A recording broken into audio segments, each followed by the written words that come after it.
Hello, my name is Sam Heughan, and I'd like to tell you a love story. One that traverses a landscape I know very well.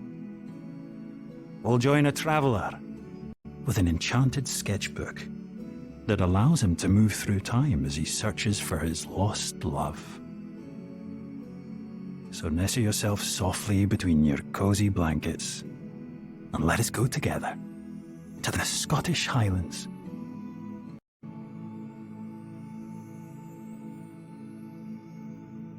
The traveller pulls a sketchbook from his pocket. Not much larger than his hand.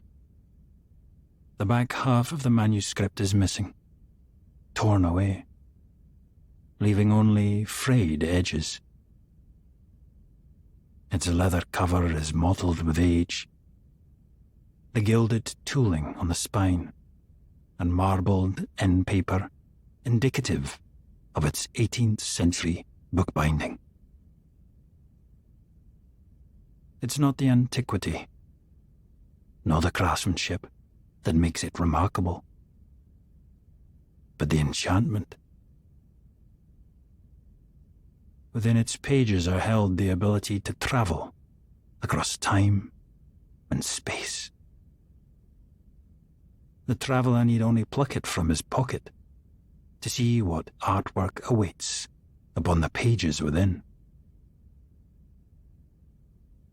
Though he's usually content to follow its whim, today he's using his sketchbook for an important purpose: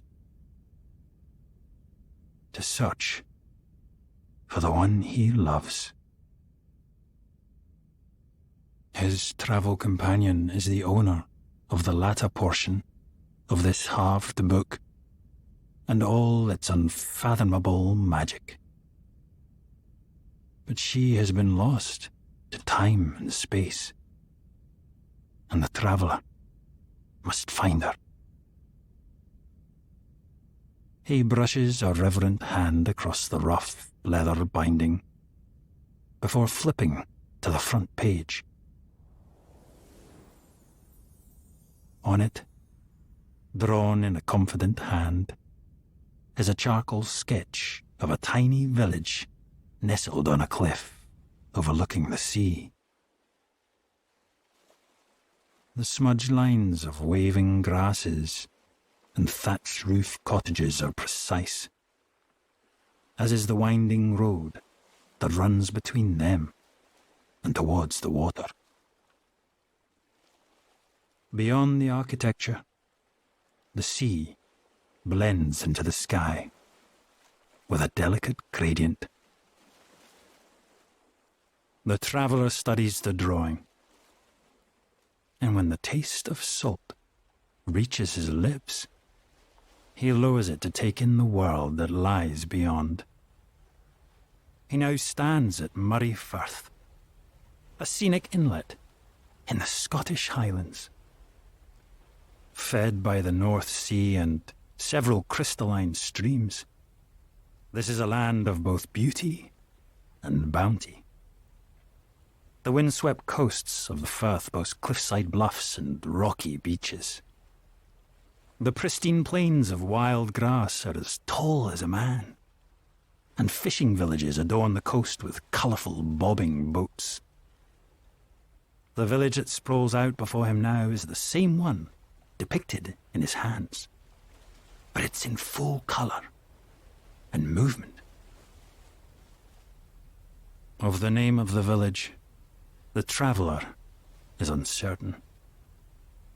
Likewise, the exact year is unknown, though judging from the dress of the locals, it seems the 18th century is well underway. Squat cottages line dirt paths, their stone walls luminous under the hazy sun. Some homes are covered by shingled roofs, while others are thatched with dried heather in soft fawn hues. Beyond the village, the hillsides are honeycomb yellow, with cheerful flowers, and the North Sea stretches out, like an azure promise. It is a day like any other in the Highlands, which is to say, a day worthy of composing 1,000 poems. This beautiful terrain is the first place he came to look for his love, revisiting the landmarks they once beheld together. The traveller tucks the sketchbook back into his coat pocket, where, like a secret, its pages are wiped clean. Then, on he goes. The harbour grows vibrant as the traveller approaches. He'd met her there once, far in the future. She was a solitary figure, perched on the end of the pier, as mercurial and powerful as the ocean. But now, all he can see is the clockwork cohesion of the way the village works together. Women in flowing tartan arrisades, draped over shoulders, sweep past him with woven baskets strapped to their backs. On the shore, they await the fishermen who are docking their boats. The low din of voices, bending with the wind into a single, languorous tenor. As the ships near the shore, the billowing sails fall slowly against the mast, like an egret folding its great white wings. The broad hulls knock gently against the dock in a familiar, maritime music. Then finally, down come the men with their bountiful nets of herring. The silvery fish glisten, ready to be salted and packed into barrels by the herring lasses. The first fisherman to disembark moves towards the group of women.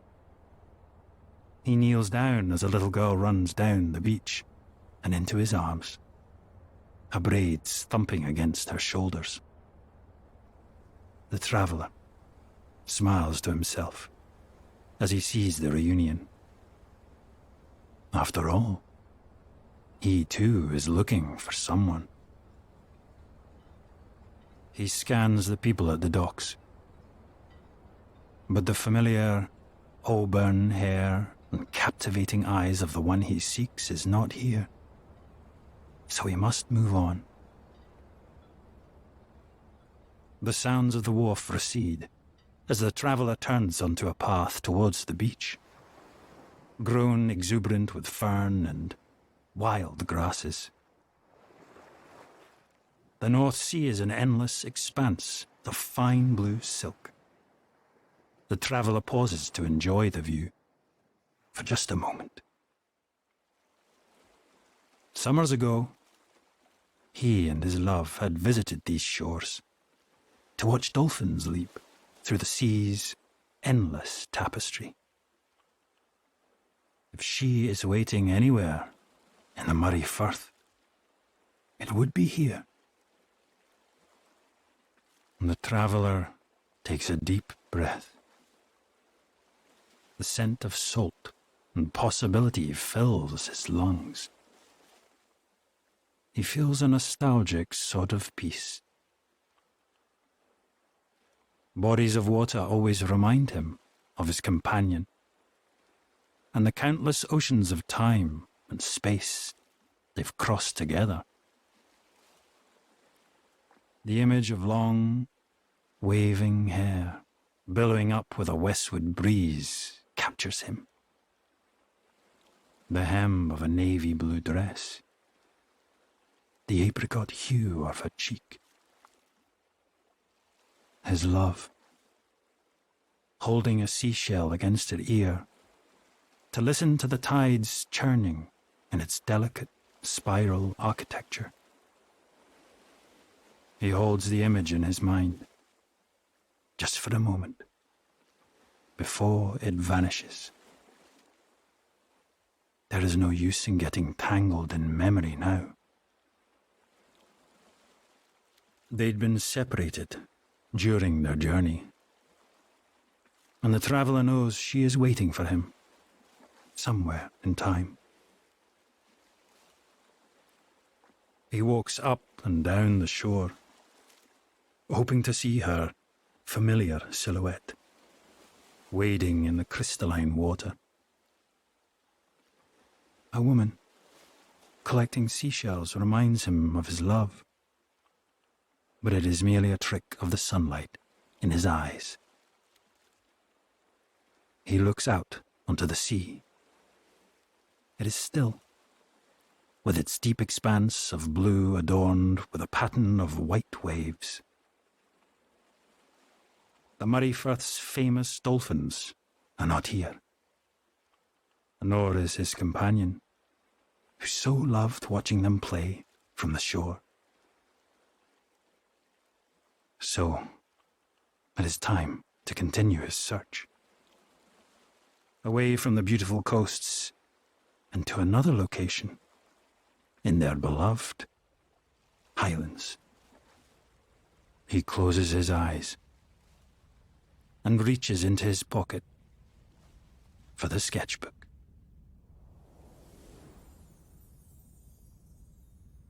The enchantment of his pages begin to weave around his hand long before he touches it, shyly at first, before revealing the extent of its own magic.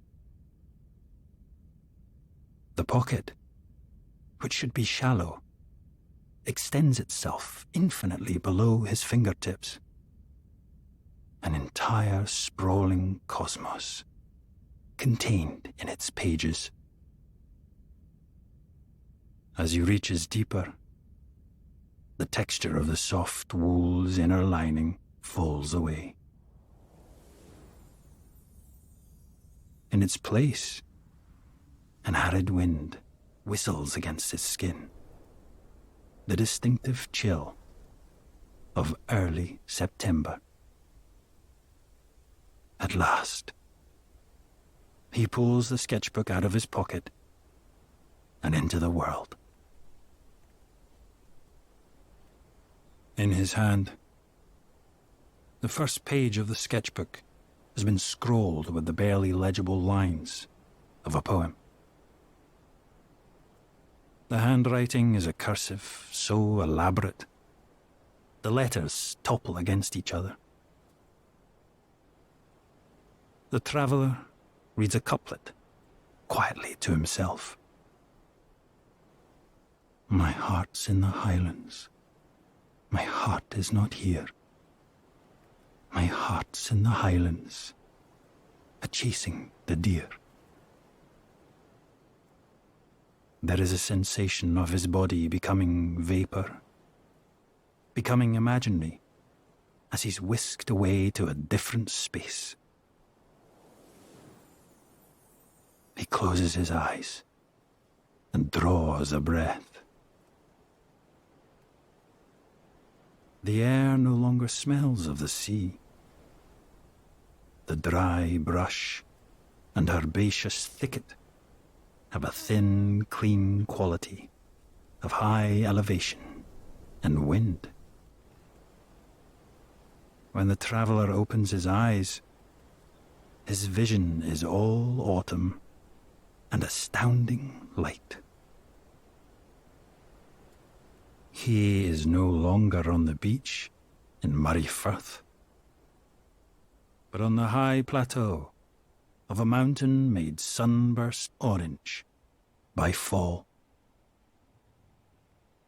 Looking around, he recognizes this place as Ben Nevis for its irregular dome-shaped summit and its sheer magnitude. Though he is nowhere near the top, the streams and glacial valleys below are already minuscule from this distance. From his vantage point, they resemble needlework seams weaving through the earth. Above him, the sublime peak of Ben Nevis is obscured by a satiny shroud of low-hanging clouds. He's been to this summit many times, both with his love and on his own, but never in this season. He's accustomed to its valleys being overgrown and as green as a cat's eye in the moonlight. She loved the summer's trailing azaleas, blushing the hillsides with flowers that grow so close to the earth. They look like they're resting their heads for a midday slumber. But Ben Nevis in the fall is a different sort of splendor. The proud, rocky slopes that rise ceaselessly skyward are burnished like brass buttons.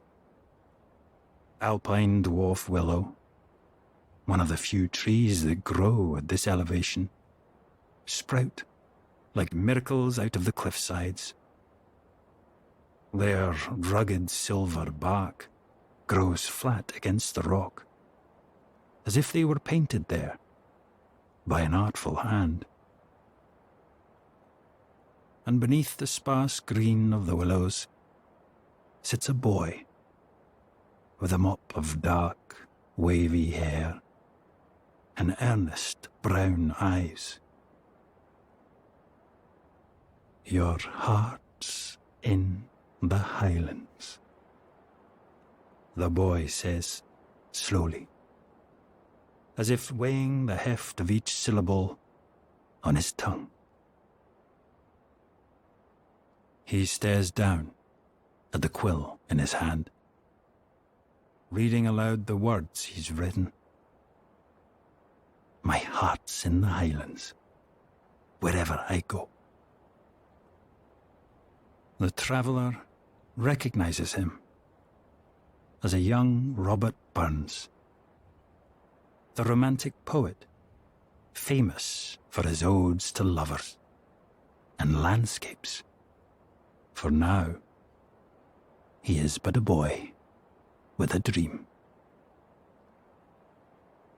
Oblivious to his destiny as Scotland's most celebrated writer, the boy scribbles his legacy in a shabby old notebook. Wonderful though this opportunity is, the traveller seeks another. The young writer's voice grows distant behind him.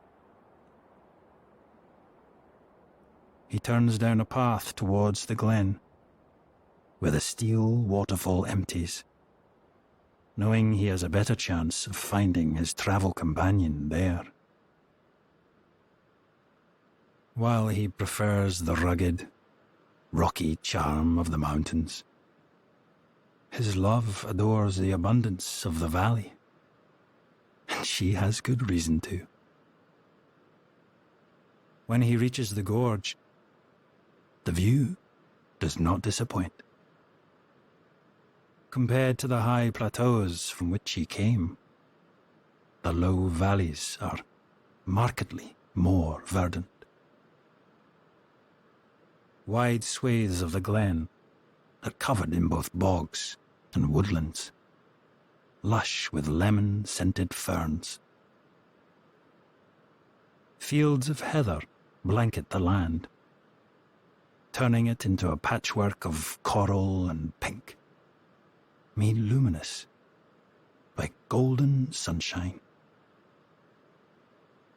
There is much wildlife as well.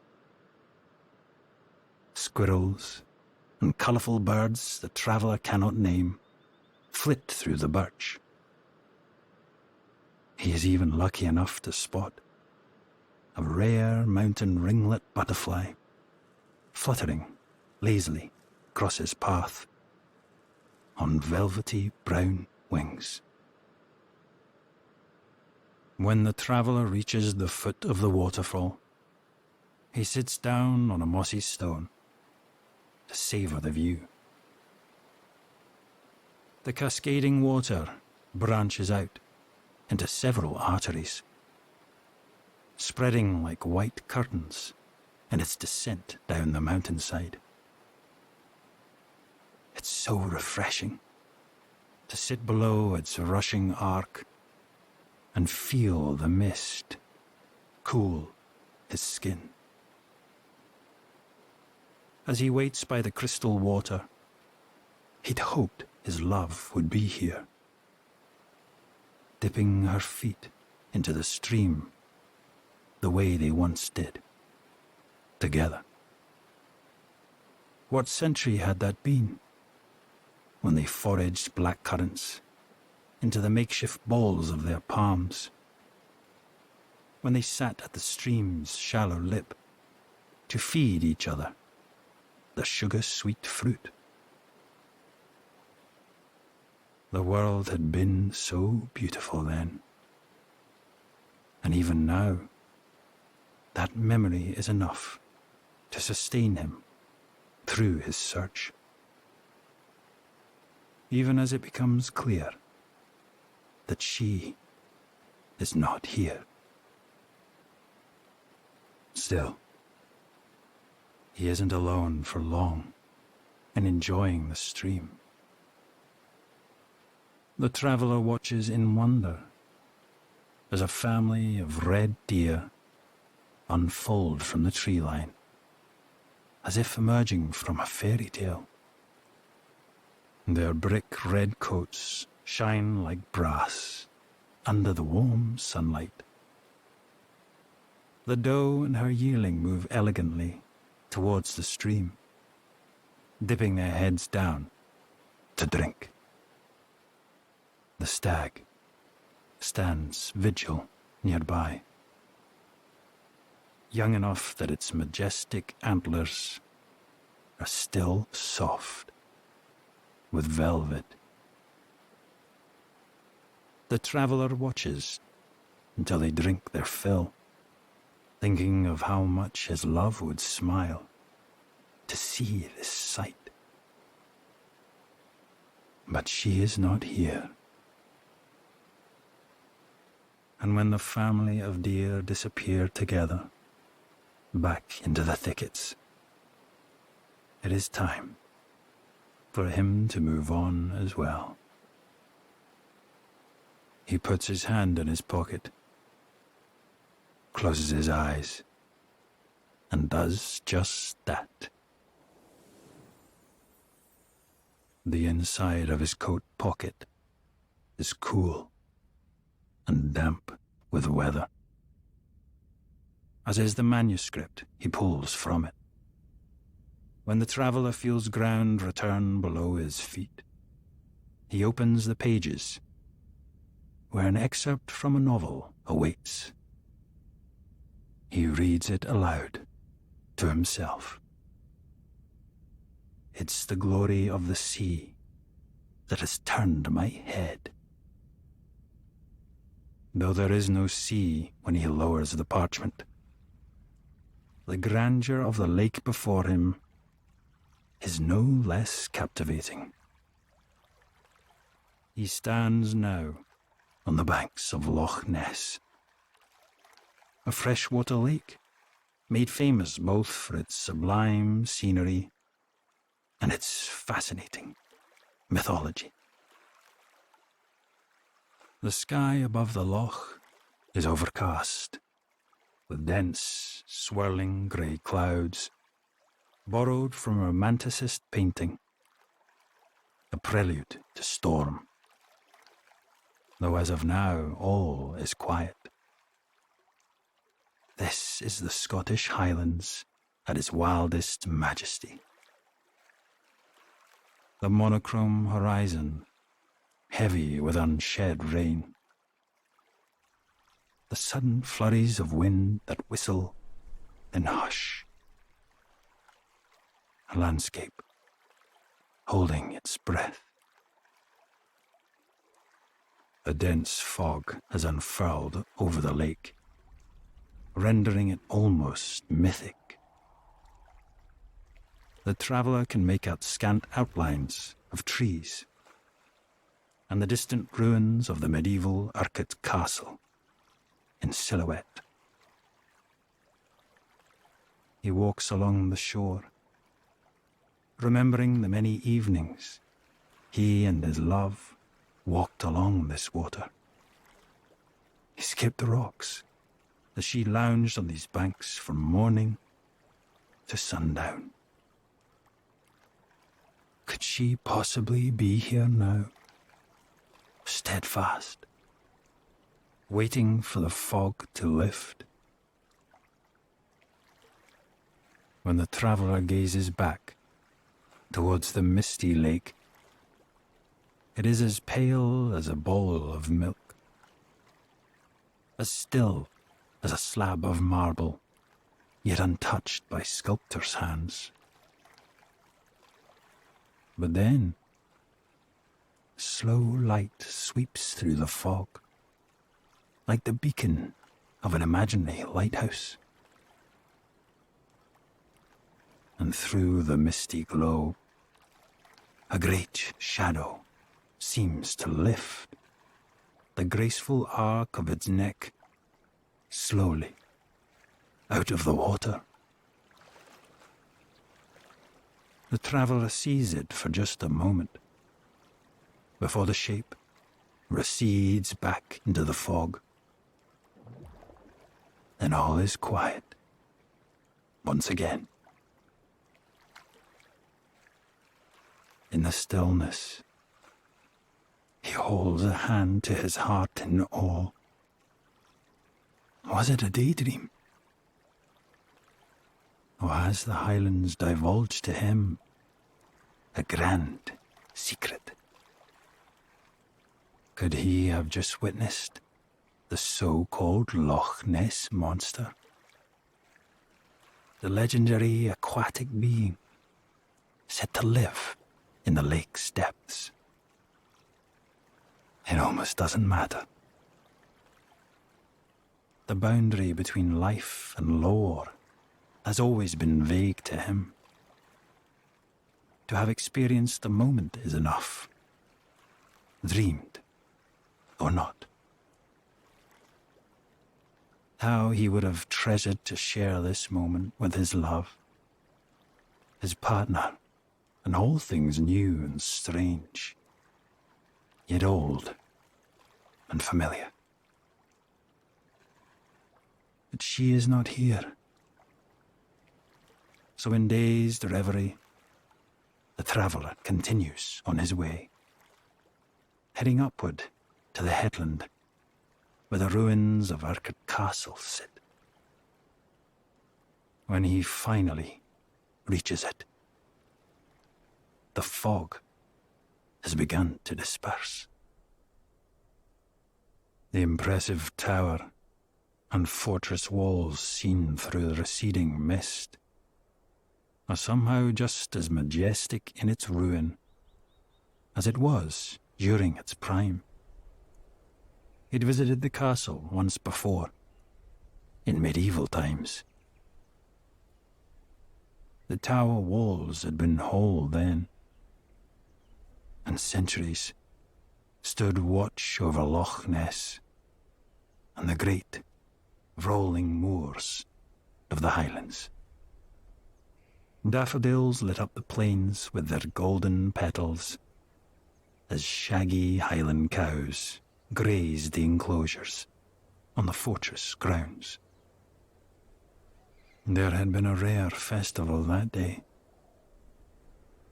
Ladies in fine tunics danced in the great hall as merchants peddled their wares, brought from distant lands.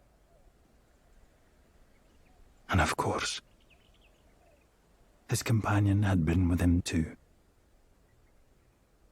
Her eyes were bright with wonder as they witnessed history together. That was the day they had shared their first kiss. At the top of the lookout tower, with a glorious summer view of Loch Ness sprawled before them. There had been blossoms in her hair, the muted melodies of a harp drifted up from the great hall below, and the sound of revelling voices receded when they pulled each other close. The memory of that day weaves a strange magic over the traveller as he approaches the ruins. He places a palm against the damp stones of the tower, its walls only partially intact now. Yes, if his love were to be waiting anywhere at all on Loch Ness, it would be here. But the one he seeks is not here, so he must move on. The traveller slips his hands into his pocket, reaching once again for his enchanted manuscript. The magic opens beneath his reach. He feels the warmth of sunlight against his fingertips, the fleeting touch of a butterfly's wing, and finally, the soft leather binding. He grasps it and lets the pages spirit him elsewhere. By touch alone, the traveller knows that this paper is different. Unlike the weathered, centuries-old pages he's open to, this one is glossy and modern. He pulls it from his pocket, his heart swelling with joy to see the handwriting is familiar. The way it coils and lifts crooked off the line, as adventurous as its writer herself. Where the fiddler plays for the sea, he reads. A dash where the period should be suggests that the story being told is yet far from its conclusion. The traveller puts the note back into his pocket and smiles. It's just like his love to take joy in riddles and playful games. And her clue is enough. He knows exactly where to find her. When he looks up, the world is once again changed.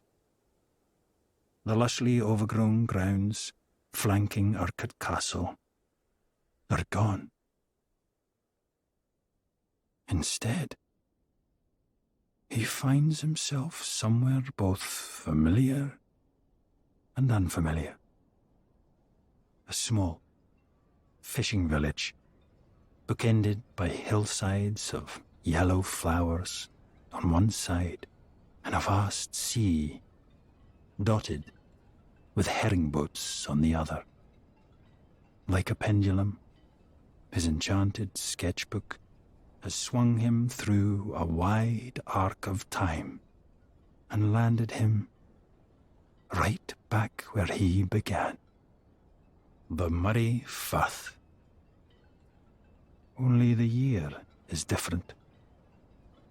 A bell rings through the air, and the traveller shifts to let a cyclist pass, their basket filled to the brim with bushels of radishes, jam, and a bouquet of flowers tied at the stem with twine.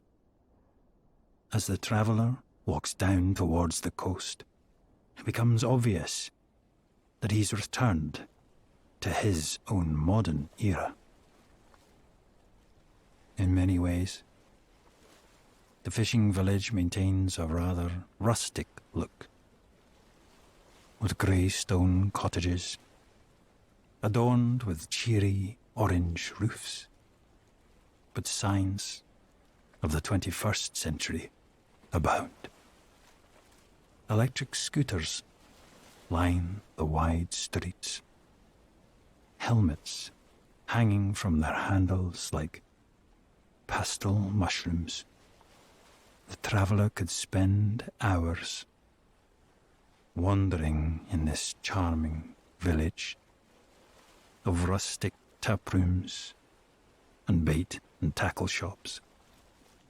But a reunion is imminent at the place where a fiddler plays for the sea. He can already see his destination, an iconic rock formation in the water, not far from the village outskirts. As he meanders the long, winding path towards the coast, the sun begins its slow descent towards the horizon. Its peachy light gilds everything it touches. The fields of sandreed that grow along the path glow like flaxen hair brushed by a lover's hand. The air, too, takes on an ethereal shimmer. But it is the sea that takes his breath away. At dusk, the water is an expanse of molten gold, interrupted only by the slender silhouette of fishing boats, the backlit sailors resembling paper puppets. Nearby, a pair of dolphins leap playfully into the air. The spray of water from their fins looking like a shower of sunstone. After this long day, the traveller smiles at this sight. It is no wonder his love leads him here of all places for their reunion. Find me where the fiddler plays for the sea, says the letter his love had penned to him. And now here he is, at Bow Fiddle Rock, an iconic triangular stone formation that rises from the water, named thus for the way its shape resembles the head of a violin. And there it is, one solitary figure standing at the stone, watching the same pair of dolphins swirl in the dusk-lit sea.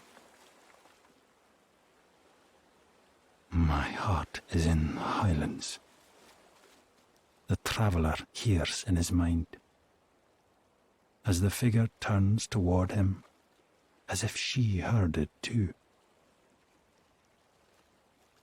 She is backlit by the fading sunset, and he would recognize that silhouette in any landscape or epoch. The long waves of her hair and the lace hem of her dress captures the light as she turns. She carries a ripped notebook in her hand.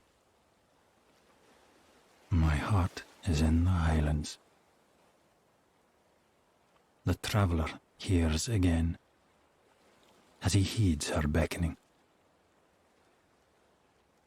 Crossing that last green acre, standing between them, he holds out his waiting hand. The world is full of miracles, and this enchanted manuscript is only a small one. In all his journeys through time and space, the traveller has learned the meaning of true magic. the first time a fawn unbuckles its legs and walks towards its own life. The moment an artist mixes the perfect shade to capture a thistle's singular lavender hue. When the amber sun sinks past the horizon, and the lilac sky makes way for night on the seaside bluffs of Scotland. And in this moment, as his love comes toward him and into clear focus, he knows that the warmth of a loved one's hand, held after a long separation, is the most unparalleled magic of all. Yes, his heart is in the Highlands, and he pulls her close